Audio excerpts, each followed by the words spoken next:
Assalaamu calaykum asxaabta kusoo dhawaada channelka oo mashhuur iyo muuqaalka leh. Maanta waxaan noo soo sameeyay Ramadan decoration. Inkasta sharaxaadii Ramadaanta waan la soo daahay, laakiin wax kastaba waqtigiisa ayay imaadaan. Markaa horta Ramadan mubaarak kulligiin. Ilaahay nabad caawa ha nagu gaarsiiyo iyo habeenada dambe soo socda insha Allah. Kuwii laga aqbalo Ilaahay ha naga dhigo insha Allah. Ramadan mubaarak kulligiin. Muuqaalkan hadduu kusoo gaadho fadlan subscribe like hayga ilaawin.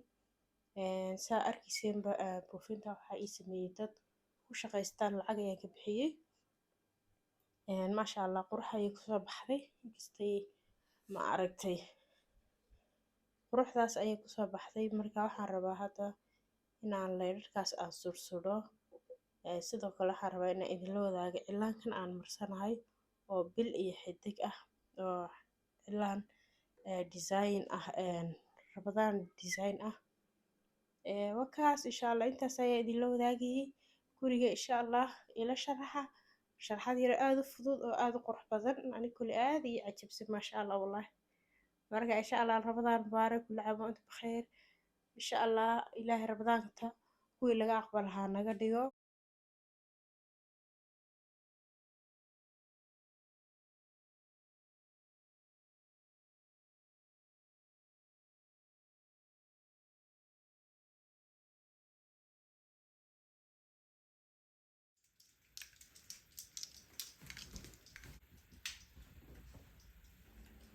haddana asxaabi markaan daaha aan ka dhamaado waxaan dhisan doonaa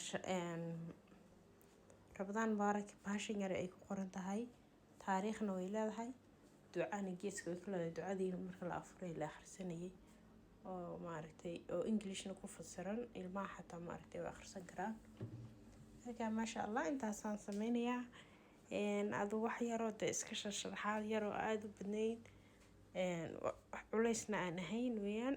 marka ha ila soco insha Allah codkana hargab baa ihaya Ilaahay caafimaadka insha Allah haya Ilaahna wada caafiyo aniga inta xanuunsanba.